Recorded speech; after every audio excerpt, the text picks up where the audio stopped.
what up? Back due to popular demand, we got Duress Crew up in your Premodern Super League.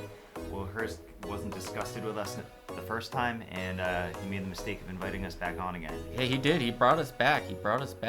I'm Jay McCowan. Top 8 LobsterCon. That's true. I'm going to be a new voice in the building, and I am here with Billy Mills Curran. Let's go. I've never achieved anything. That's not true. You know. We'll get there. Anyways, today we got an awesome match. We got some blue-white Dreadnought, some Argonaut, if you will, played by Francisco Pavlushik. I know I'm going to butcher his name at some point, but we'll get it out of the way early. And he's going to be playing against Javier Campos, who's going to be playing Sligh. Should be a good match. Turns out we didn't ruin it hard enough the first time. We're going to try our best to wreck it this time. Let's check out the decks. Sure. Alright. Are you recording? Yeah, I am. Starting off with Francisco's blue-white Dreadnought list, Argonaut, if you will. It looks pretty stock for the most part. He's got 2 ops and 2 impulses as kind of his non-important cantrips. Does have a 1 annul in the main deck, which is pretty interesting. Obviously, annul is insanely good in this format. There are so many enchantments and artifacts that you want to be targeting and getting out of there, but it is an interesting inclusion in the main deck. Moving to the sideboard, opted for the 2 Armageddons, which is pretty sweet. Flash of Insight helps you find some of your key sideboard cards. Last Breaths are only 1, which is interesting, but probably just a trim. Got the full 4 Swords to Plowshares in the 75. 1 Blue Elemental Blast, 2 Hydro Blasts. Those are going to be huge in this matchup against Sligh. Overall, I'd say his board's probably going to look like 2 Hydro Blasts, 1 Blue Elemental Blast in alongside the... what else would he bring in? Does he want anything else? Maybe probably the Swords and the Last Breaths. I don't know. We'll have to see. Any points on this deck, Billy? Yeah. So I was doing my research about the history of this deck, and during the period of time that this deck came into existence, everybody was running Esper, and this is a thing that I've noticed that Fran is doing. If your deck is good now, it's because Fran trimmed the fat and he only plays the good cards. Back in the day, everything was Esper. He trimmed the fat and just stuck to straight blue-white. I think he's the first person that I was able to find who was doing this. And then later on, he trimmed Enlightened Hero, which we all know is bad now. So everything this guy touches turns to gold. This is an absolutely phenomenal list, I think. Excellent. So let's take a look at Javier Campos' red list.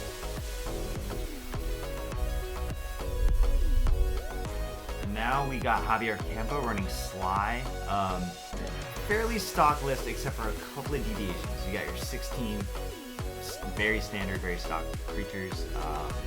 You got the good burn spells, Fire Blast, Incinerate, Lightning Bolt. Trimmed a little bit on shot. I'm going to skip over this stuff in the middle and talk about that in a minute. 3 Sulfuric Vortex, playing a main. Then we got Curse Scrolls. 2, 3 is pretty stock. We got the Barbarian Rings to finish the opponent off, get rid of Silver Knights, Moms, whatever. 8 fetch lands to feed the Grim Lavamancer. Just focusing on the main deck for now, this is kind of interesting. The Hive Mind has kind of settled on Urza's Bauble. And this is kind of interesting because he's playing the Volcanic Hammers main. This is a little bit of old tech, but what this does is it gives you better mulliganing decisions. It's not, I mean, it's worse than Incinerate, but I mean, under certain conditions, it gives you better information about how to play your hands and what to keep, what to ship. Moving to the sideboard, 3 Price of Progress to punish those non-basics. And in this matchup, he's going to be using those Overloads and Crashes here, that low-cost interaction. 3 Power Blasts to shut him down. Not seeing the Power Blast, Red Elemental Blast split, so let's see if Frank can snipe one of these. And then nothing else is really pertinent for this matchup. Flaring Cane's Anarchy, which will And playing against Meddling Mage, that could end up being relevant. I would personally love to see a Meddling Mage get anarchied, but I don't think that's gonna happen. Probably not. Yeah. Probably not. But yeah, I think probably the Pyroblast is coming in, the Crash is coming in, the Overload's coming in. I'd say that's 7 cards that you could pretty much guarantee. At least 7 coming in. Yeah. But with that, yeah, actually, what about some history on this deck? I did the research on this. This is kind of a rare treat. The very first day that Sligh was played was by Paul Sligh on April 21st for a PTQ in Atlanta in 1996. He was the first person to really apply the concept of like how much tempo, how much mana do I have on each step? How do I use all of my cards to maximize that damage? And yeah, it's really weird that you have a deck history that is this well documented. Well, I guess let's get into the gameplay. Let's check it out. Javier Campos on Sligh versus Francisco Paluchek on Blue-White Stiflenaught. All right, getting into mulligan decisions here in game 1 of the Sligh versus Blue-White Dreadnought matchup. Double Island, Vision Charm, Opt Gush, Meddling Mage, Portent. This seems like a pretty decent hand for Fran. He's got some selection there. Javier, I like what he's got going on. He's got early threats. You know, he's got, what, 6-7 points of burn. You know, get in a Jackal Pup, draw some cards. I think that's a perfectly good start. He's on the play, Mountain Pup. Sligh on the play. Turn 1 Jackal Pup is probably one of the most important things in this matchup. And Francisco was about to say not having the turn 2 Dreadnought, but you know, sometimes you just have it all. Where's the advantage meter pointed at right now? The advantage meter just slammed into Fran's side. You sure? That top deck being an absolutely insane first draw step for Fran. One of the things I've noticed about playing Dreadnought, although I don't play it very often, is that you have to be extremely disciplined about your cantrips. It's an extremely difficult skill to apply. When you topped out Dreadnought, you don't really need to worry about it. Very true, very true. Fran obviously not having the white mana there for the Meddling Mage on turn 2 if he hadn't drawn that Dreadnought, but I can honestly say with him having, I mean, he's going to have a turn 2 Dreadnought. Stinks that it is going to be with a Vision Charm instead of the Stifle, so we won't have a blocker for these the Pup. But he does have Gush foil. That is also true. Yeah, great start, you know. The Sligh isn't playing main deck interaction to interact at this level, but yeah, this game's just in the bag already.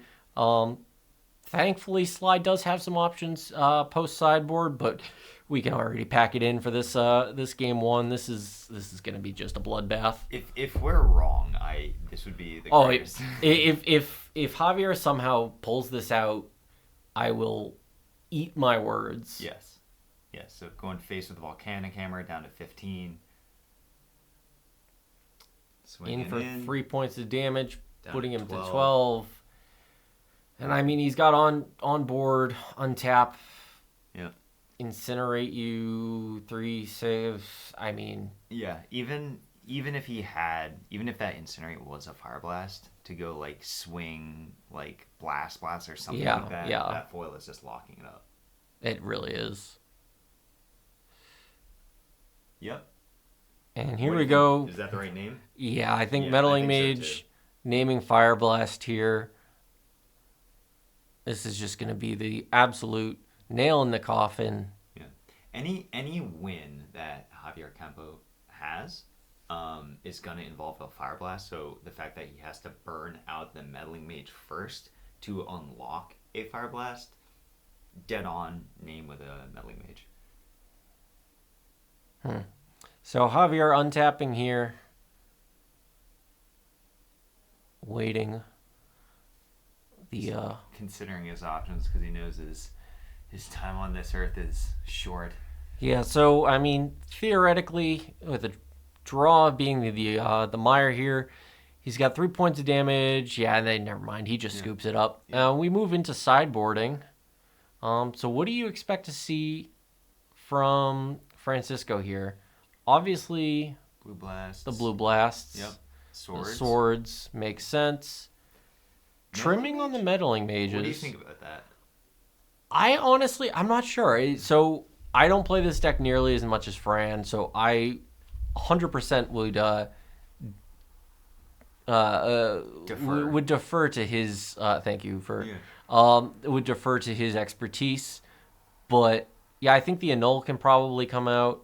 But yeah, I mean, I guess on first thought, the meddling mages seem like fine blockers, but yeah, they just give you time to cantrip around. They do. But, he's gonna be on the draw, cutting a daze, perfect sense. No, cutting a counter spell. Taking out 2 counter spells, leaving the annul in, which actually I think is pretty interesting here. What does that get? That gets vortex. Vortex, curse scroll. He's not playing Seal of Fire. He's not playing Seal of Fire. He's not playing. I think it's literally just curse scroll and vortex. Yeah. So an interesting choice to leave the annul in here. But on Javier's side, taking the curse scrolls. Curse scrolls are coming out. All right, so that's Lava Dart coming out. No good targets for that. Yep. And I mean, he's obviously just gonna snap bring in the blasts. What if he just levels them? Just takes out the vortex. Just takes out the vortex and has vortices. And just has 0 targets for a null. Vortices is the proper pluralization. Okay. My apologies. My apologies. Not for our listeners. It's all about leveling up here. Trimming on the sulfuric vortex, it looks like. So that's 5 slots. Probably needs one more after this. So what do you think? I think he's cutting the vortices because it's going to be a faster game. That makes sense. Yeah, that definitely makes sense. And it's like Dreadnought's an explosive deck. Yeah, I mean, I don't know how I feel about trimming trimming a ball lightning instead of trimming a second vortex. I mean, it does. But yeah, I definitely understand your ball lightnings are very weak to a Swords of Plowshares. Yeah, and a daze. And a daze deck. Yep. So let's check it out. Javier on the play again. So let's see. Lands and spells, turn 1 Fanatic. Lands and spells, turn 1 Fanatic. Looks good to me. Going up against a single island, that pesky annul in the opener of Fran's hand. He's got a Hydroblast. He's got a Daze. Swords of Plowshares that's currently... That was a top deck cantrip, so he kept 1 land, no cantrip on the turn. Yeah, that was definitely a ballsy keep. But rips the cantrip off the top and then finds the Dreadnought immediately. Does he have the second? Did he see the second land? I think he did see an Adakar Waste. There's the Adakar Wastes. So he's going to have... So, yeah. I mean, he can turn 2 Dreadnought with Daze backup. Yep. Daze foil backup. Daze foil. Yeah, so Javier's looking for runner on the artifact interaction. Yeah, Javier needs to find some form of interaction. And even then, I mean, he can maybe pay for Daze, but that foil's going to seal things up. So, yeah, Javier needs to find... And Hydroblast. So needs to find... Yeah, and Hydroblast. This is bricked up. What do you think? This is just sealed. So I always wonder. I've played my fair share of blue-white Dreadnought. First crash. Yeah. And so there's a crash, so that at least does something. But I've played my fair share of Dreadnought, but I always find that I just can't draw like this. So maybe my solution to my own Dreadnought woes are to just draw the combo. Check it out. Ball lightning. What do you think? You think he's good? Nope. Not afraid. Not afraid. Absolutely not afraid. Sitting at a pretty 19 life. Crashing in for 9 points of damage. What's 9 points of damage? Honestly? 9 smaller than 12. Yeah. I mean, next turn, Javier can Bolt Fire Blast. Yeah, this is... Actually, that's true.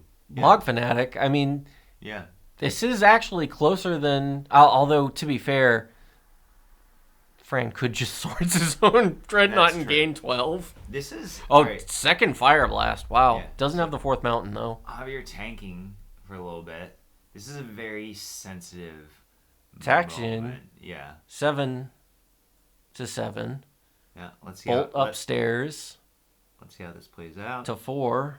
Fran not afraid. So, I mean, he can sacrifice all 3 mountains. Huh. So, sequencing here actually very important. Sacrificing the tapped mountain, targeting the Dreadnought with the crash. Vision Charm. This is interesting. It gives another turn. Fran opting to Vision Charm here. Phase out the Dreadnought.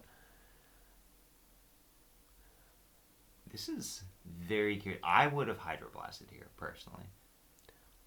Oh, he doesn't have the island for foil. Well, he dazes. He just dazes it back to his hand. Yeah. Wow. Threading the needle here. Well, now this Fire Blast is just going to eat a day. Oh, that actually, no, sorry. He's floating the mana. Yeah. It's going to eat a Hydroblast. Taking the damage. And then we're just going to see, we're going to see the Dreadnought phase out. Fran untap. Dreadnought phases in and swings for lethal. We spoke too soon. We were like, "Oh, this is bricked up," but this was a very It was close, but yeah. I mean, when you look at the fact that Fran still ended the whole thing with Daze plus foil in his hand. Yeah, and swords. Yeah. I think he definitely. Yeah. Going down to 3, it seems close, but might have seemed close from Javier's end. But watching and seeing both hands, Fran had this locked up very easily. Fran showing kind of a Dreadnought has historically always been considered a very, very good matchup against Sligh, and Fran showing that that's exactly what it is. Yeah. Fran made this look easy. Yeah, even with the 7 sideboarded cards in, like was it 3 blasts?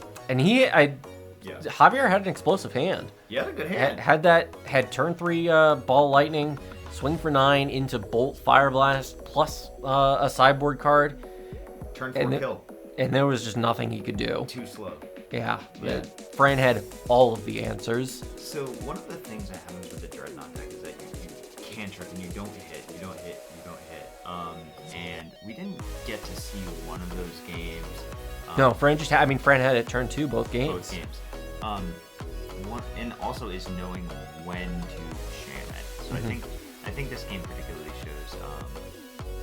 You see a basic mountain. Oh yeah. So you what are you jam. playing against? Oh yeah. Goblins or burns. So you just jam it as quickly as you can.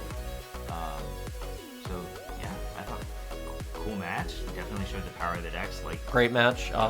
Definitely showed the power of and not at all to diminish Fran's fantastic gameplay, but showed the power of some strong top decks.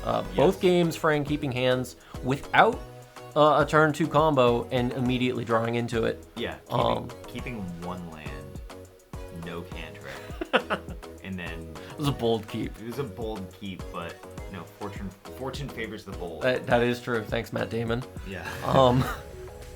Well, that has been it from the Duress Crew compound. Watching this fantastic match between Javier Campos and Francisco Pawluszek. Yeah, thanks for watching, everybody. We're the Duress Crew. Thanks, Will Hurst, for having us on. For sure. Thanks, Javier and Fran, for playing this excellent game. And stay tuned for more PMSL. Good night. Good night.